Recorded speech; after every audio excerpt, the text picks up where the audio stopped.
In the skies above Battleworld, Thorleif and his new partner Thor the Unworthy races towards Doomguard, the HQ of the Thor Corps. The Unworthy knew that it had to be a Thor who killed Jane Foster and Donald Blake, but he didn't know which one. Thorleif was instrumental in drawing out the betrayer. It is revealed that Rune Thor and his partner Thor Destroyer are the culprits. Rune betrayed the Code of the Hammer, and he must be brought in to face his crimes. Doomguard, the Thunder Room. Rune got Loki by the throat and is prepared to execute the homeless man, making it look like a suicide. Thor Destroyer guards the Thunder Room just in case their brothers and sisters come peeking around. The sound of thunder is all too familiar to Rune's ears. It can't be him. Thorleif is dead.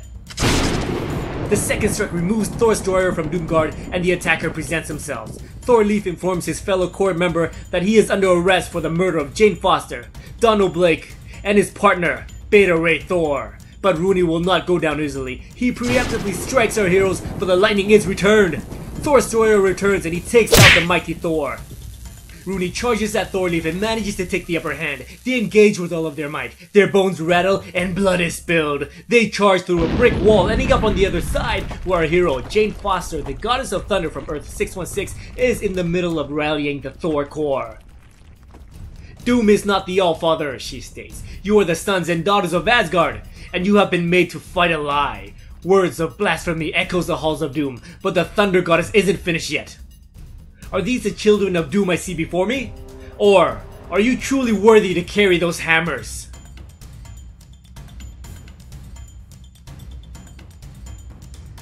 With his hammer in hand, the ultimate Thor shatters the silence. My name is Thor, and I am worthy. His courageous lead inspires those around him. My name is Thor, and I am worthy. My name is Thor. I am worthy. My name is Thor. I am worthy. I am Thor. Rune Thor shows his displeasure and slams the ground with his hammer. But it's over. Thor Destroyer is nowhere to be seen, and the Thor Corps will follow the ultimate Thor. Rune is backed up against a wall, and his worthiness fades. His hammer gains in weight, and it is now too heavy to be lifted. It falls to the ground, signaling that Rune is now unworthy. Without his weapon, the Rune Thor gets taken out by one clean swing to the face. Civil war breaks out as members of the Thor Corps are split. Many chose God Doom as their Allfather, but the Law Speaker can finally see that Thorleif speaks the truth. He sides with Thorleif, shifting the battle against Doom's Thor Corps. The battle is won, but the war is still raging on. The Goddess of Thunder leads the charge towards the World Tree, so that they might smite a god. While en route, Thorleif catches up to the Thunder Goddess. He had never seen her before, but he recognizes those eyes. Jane Foster. She tells him that she is new to all of this, but Thorleif isn't. He took part in many apocalyptic battles, and this may be their ultimate fight.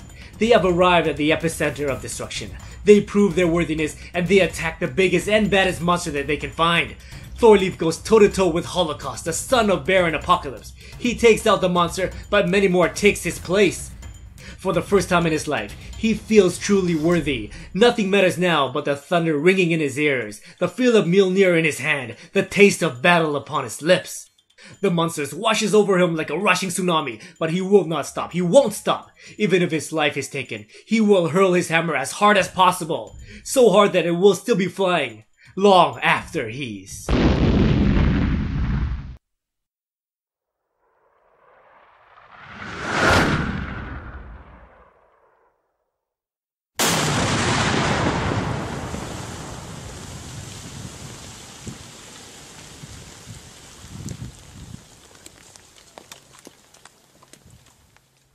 The ultimate Thor's hammer found a new home. In Asgard.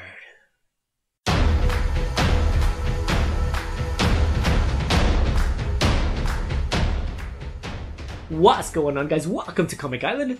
My name is Joey, and today we are reviewing and recapping Thor's issue 4. So we are finally here at this awesome ride. Yep, that's right, guys. I really enjoyed this tie-in. Even though there are a few things that made me go WTF, I think I'm just gonna focus on the great things about this issue. So let's go over them. I loved how this issue went from a murder mystery to a tale of revenge.